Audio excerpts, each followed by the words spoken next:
Hi you guys, my name's Olivia. Thanks for joining me on another video. So today I'm going to be talking about the Michael Clay Thompson Level 2 Language Arts program. I have a full video with a flip through and a review, and I will list that down below, of the Level 1, the Island program. Level 2 is the Town program, and I have Grammar Town, Paragraph Town, so this is grammar, writing. I have the practice, and then I also have Caesar's English, which is the vocabulary component for this level. I did not purchase the Poetics component for this level, nor do I do any of the literature components for the level that are offered either. So those are the ones that I'm going to be going into today. I am going to start out with saying that I still recommend this program, and that it is targeted to, per their website, it's a more challenging curriculum, so it's targeted to kiddos who need more of a challenge. I don't like using the term advanced, but I would say that it is a bit of a rigorous program, and yeah, I'm kind of just gonna leave it there.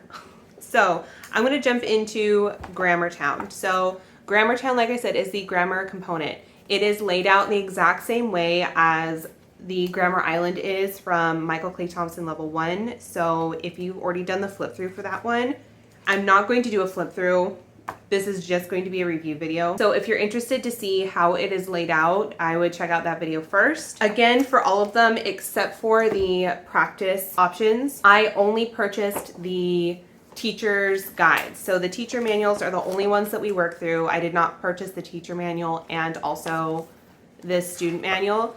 I did see Michael Clay Thompson is also offering, I don't know if it's all of their programs right now, but a lot of their programs are offered in an ebook version now, and so it is cheaper. They increased the price on these. Apparently publishing and printing is still sneaking up there and is expensive now, as is apparently everything is still more expensive to produce anymore. So yeah, the prices were raised on those. It is cheaper to get the ebook versions. One way that I saved money on the program is only buying the teacher manuals. If you've seen the flip through of the Level 1, it's the same reason for this one. The layout is identical, and what it's filled with for both the teacher manual and the student manual is identical, except in the teacher manuals there's like a couple bubbles throughout the curriculum in the manual while you're reading through the different chapters that will kind of give the teacher like a prompt to, hey, ask this question and see if they can, recognize the answer in what you're working on or something like that. Which is, I sat down with my kiddo when I was doing this with him, and we did it side by side anyway. So when we came upon those bubbles, we just read the bubble and answered the question together. And then in the back of the manuals, there are some instructor materials. So different ways to assess or add practice and instruction to some of the lessons. Those resources are included in the back of the teacher manuals. So I did not feel like it was necessary at this level to purchase the student materials as well. I have noticed that there's a lot more practice with this level than there was in the Island level, Level 1. And so as we were going, so the teacher manual includes all of the answers for whatever the lessons you're doing, and I would kind of just block it off with a piece of paper, and he would tell me the answers, and we'd kind of like go down the sheet together, and I'd uncover the answers as we went. I can see how having at this level, and I can probably assume in the next level up, in the more advanced levels, that having the student materials for themselves on their own would be beneficial in some ways, but not to the extent that I thought that I needed to purchase them, because it's a pricey curriculum. Okay, Grammar Town was, it's very familiar to Grammar Island, the way it's set up, going over the different parts of speech. I have it all tabbed for the different topics that you go into, the different parts of speech. in here because during the practice, I had him flip back to it if he needed a little bit more help and instruction. So there are some practice sentences that you analyze together for each part of speech as you go through them in this book. I will say the difference between this manual and the teacher's manual for level 1, there is way more teacher resources in the back that helped guide you through the lessons and providing the information so that your student could practice it and retain what you were learning in that one than in this one. And I don't know if that's because there were a couple more like assignments or practices within the material itself, so they didn't think it was necessary to include those in the back. There is pre and post tests and the answer keys to those tests, and then also there's like a single game to play and a group game to play. Example in the back here to work on those topics that you're learning. But really that's it. So you work a little bit more and dig a little deeper on nouns, a little deeper on pronouns, adjectives and verbs and adverbs. You definitely expanded on conjunctions too. You expanded on. When we got to phrases, it was kind of a game changer, honestly. So in level 1 for phrases, you are your top prepositional phrases. Not only do you go more in depth on prepositional phrases within this level, but you are introduced to the other phrases. So also appositive phrases and verbal phrases, and then verbal phrases has multiple phrases that they could possibly be in there too.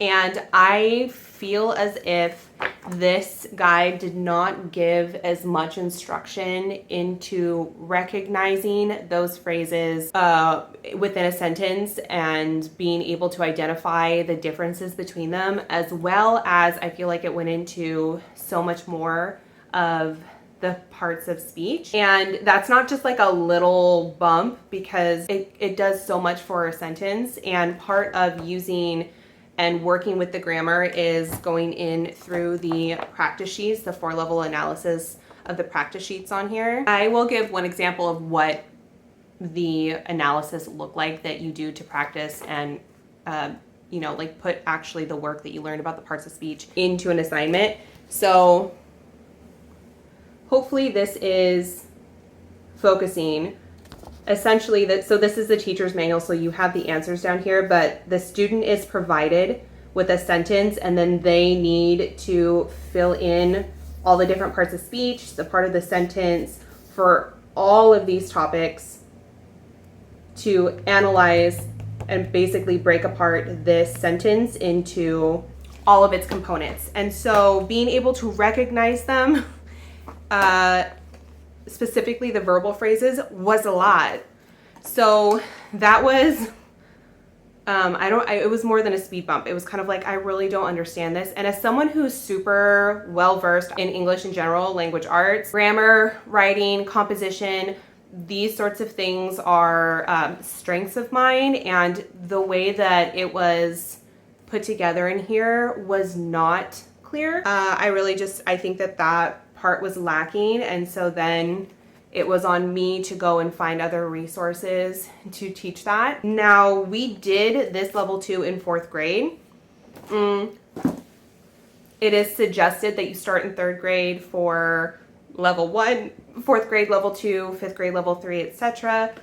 Do I think that if you're not doing it at grade 3 for level 1 that your kiddo's behind or any? No, because this curriculum goes so in depth, and honestly, other than that, it outlines grammar beautifully. Like, it really does give great instruction on the different parts of speech, how they're used and how to identify that. But that was like I just have a major disagreement with the way that information was presented. And so that was kind of a hiccup. And then especially because it's towards the end and then we moved into the writing portion, it was kind of like my kiddo was a little exhausted with it. So less teacher resources in the back to utilize and like build a lesson with the curriculum itself. And then the way that the jump from level 1 to level 2 with some of the parts of speech were kind of like, oh, but then there wasn't as much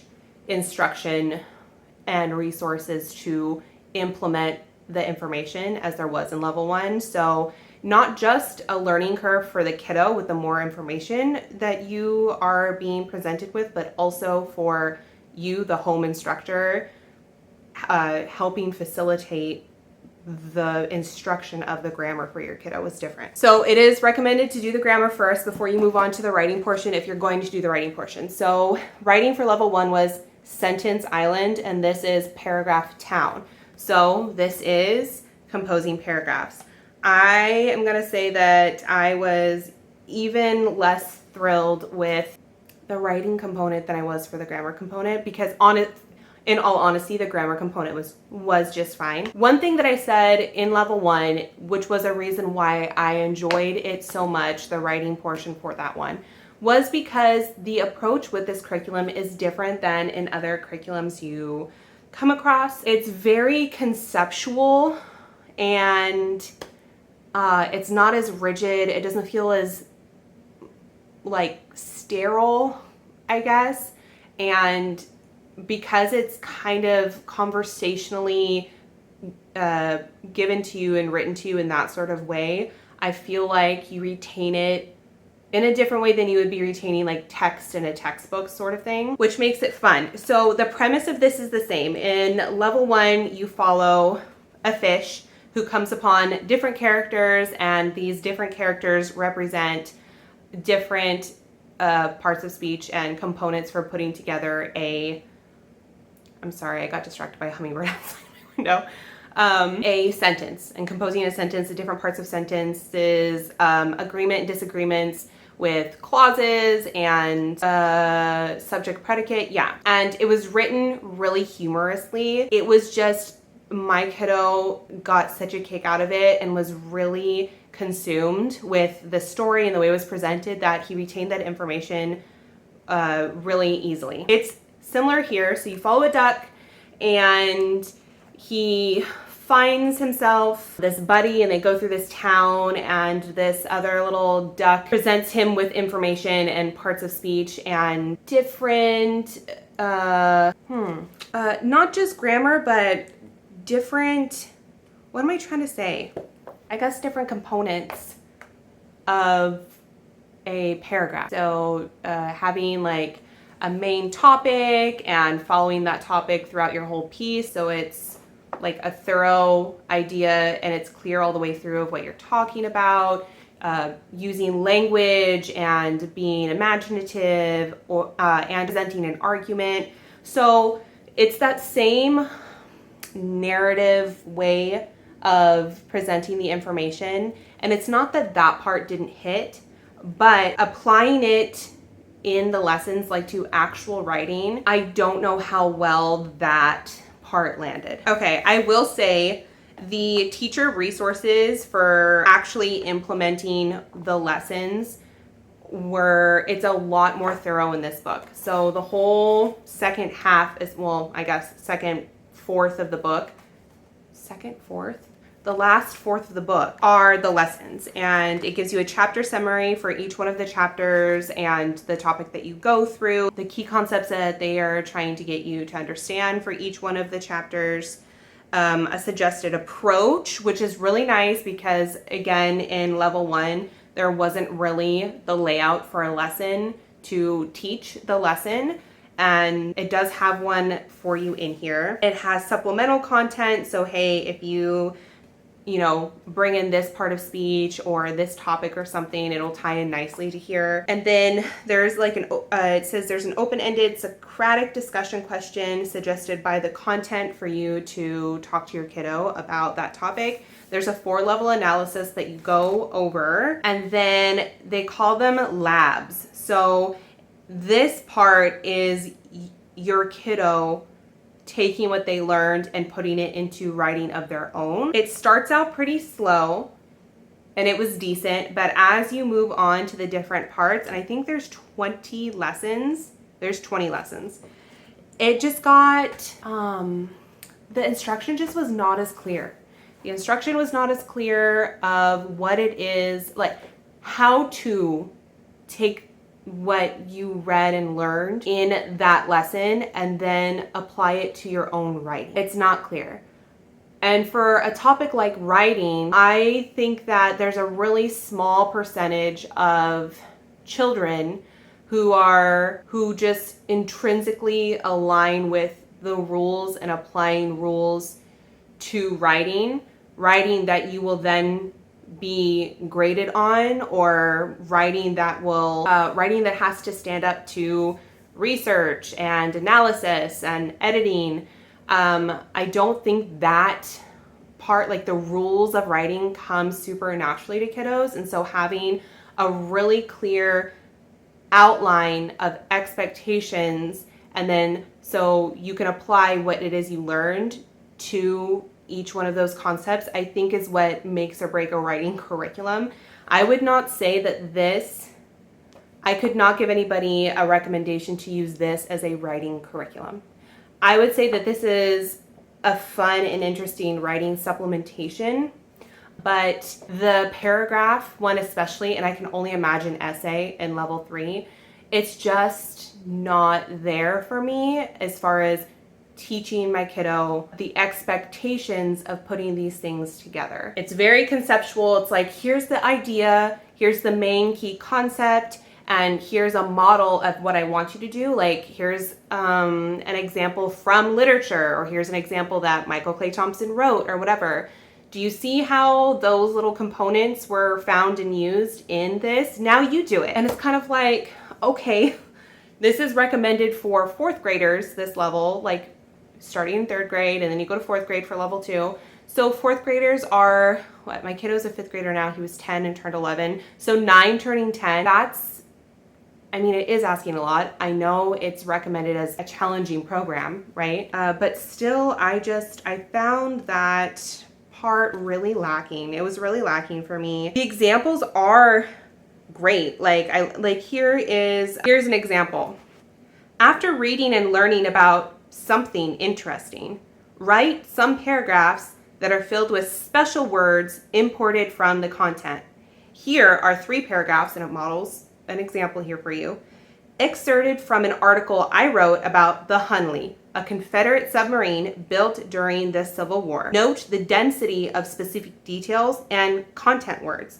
And so it does give a dense passage from an article about this topic. That's it. It's then the next lesson. So there's no rubric.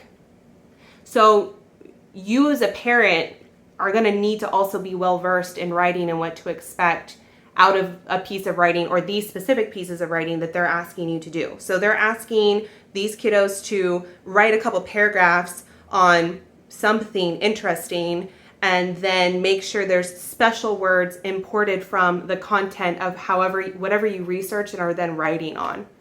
There's no outline, there's no guidance. Like, it's not, how about we put together, what is the topic of the interesting thing? Now, can you come up with some words from that content that mean a lot to that topic that you think would be important part? Like, there's none of that. That is something I had to do and I had to come up with when we were doing through this. And honestly, this made writing so unenjoyable for my kiddo, and I found this somewhat disappointing. Like I said, it would be a fun supplement. So if you have an in-depth, structured, I'm going to hold your hand and teach you what's expected of you when you're writing program, and you're like, okay, well, I kind of want to just add on to that, I would recommend this. Otherwise, I did not find that this was helpful in instruction in writing. I was bummed about that because Sentence Island was really fun. Okay, so next are the practice things. Here's what the students look like. It's totally blank. So they're gonna fill out all of these things based off of what they learned, and you grade it and have the answers with the teacher manual. The next component that I have is Caesar's English. So I did a whole video on just the vocabulary and poetics components from Michael Clay Thompson for level 1. I will link that video down below. I thoroughly enjoyed both of them, and they were so much fun. I just didn't think in the 4th grade year that I was going to have time to include the poetics, which was true. And so then also I thought I was going to have time to do this and we didn't. So I'm going to be straight up with, I have not even done this with my kid yet. And this is going to be included in his 6th grade curriculum video. I'm putting that one together. I'll explain that and how I'm going to incorporate it into that then. But I have looked through this one. The first one, if you, again, want a flip through and a review of that, go ahead and check that video out down below.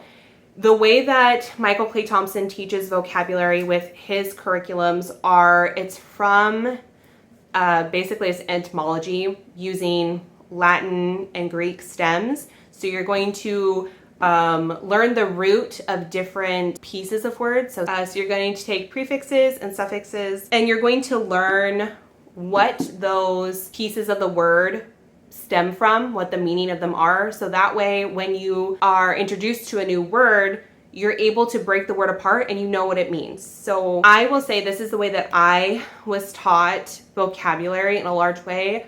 The first time was in high school in my AP Language and Composition class, and I loved it, and I really got into breaking words down like that and learning them that way. And then I also took a medical terminology class in college, and again, you're using what root words mean and then putting them together. It is such a fun way to learn vocabulary. It's not just vocabulary lists and then you're given the definitions and then you use those different words in different activities. And I'm using that as an example because we also used Wordly Wise in 4th grade as our vocabulary curriculum. And it was fine, but it was busy work, and I don't think he actually retained anything he learned because it wasn't presented in a way that he was interested in retaining it. This, however, is different. Now, I will say I have looked through this in depth, and it is a giant step from the vocabulary component from level 1. There's way more activities, and there's different passages that you read and work through using these words in that way. And I think there was, I can't remember, 10 or 15 stems total that you learned in level 1, and there's this many in here. So there's a lot more. There are quizzes for all of the different lessons, not just the entire program in the back. Like there's literally at least 24. Are there 25? Yeah. There's different lesson quizzes, and then there's 20 cumulative quizzes. There are all sorts of different activities. There are word searches here. They're having you do some rewriting the sentence into like ordinary words. There's different facts you learn, different commentary about the way you're learning it. And a lot of that is using different using Roman history. A lot of our words are, they stem from Latin phrases. And so that was used heavily by the Romans. And so you learn a lot of different words and break words down using all sorts of Roman history. And I'm looking forward to using this with my kiddo because he really enjoyed the first one, and this is the same idea.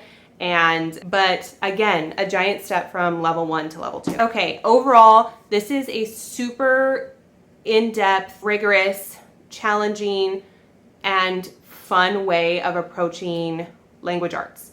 I have not purchased the Poetics component to that. I bet you it is also a giant leap from level 1 to level 2, and level 1 went pretty in depth. So I don't know if that's something I'll be purchasing for his 6th grade year or not. I'm trying to be realistic about the load that we do because that requires a lot of you. This program, the Michael Clay Thompson Language Arts program in general, requires a lot of you. I think there is some positives. There are a couple negatives about using it. Obviously, everyone has different opinions about the load that each one of your kiddos is going to be able to carry and use, and how you approach curriculum and how you approach lessons, what it is you're actually trying to get out of the curriculums and the lessons. I wasn't trying to be a negative Nancy because I would totally use the grammar for sure, and also the practices, the practice analysis sheets, and I'm really looking forward to using the vocabulary from here. I personally would be skipping the writing if I could go back. Hopefully this was informational for anybody looking into the level 2 from Michael Clay Thompson. I'm not trying to scare anybody away from using it. I mentioned it in the Poetics and the vocabulary video. I don't know if I'm going to touch back on Poetics again because it went so in depth already. I don't know how much of that is necessary. I don't know how much is necessary to do this full-on grammar curriculum every single year. We didn't do one this year, and there were some grammar activities in my son's current curriculum, and he knew the answers to all of them because the stuff goes so in depth that I think you could definitely skip a couple years in between levels. I'm not saying no to revisiting level 3. I'm pretty positive if we do, I will not be purchasing the writing program. Maybe towards the end of junior high. So my kiddo is a rising 6th grader, and I'm not going to be doing grammar with him for his 6th grade year.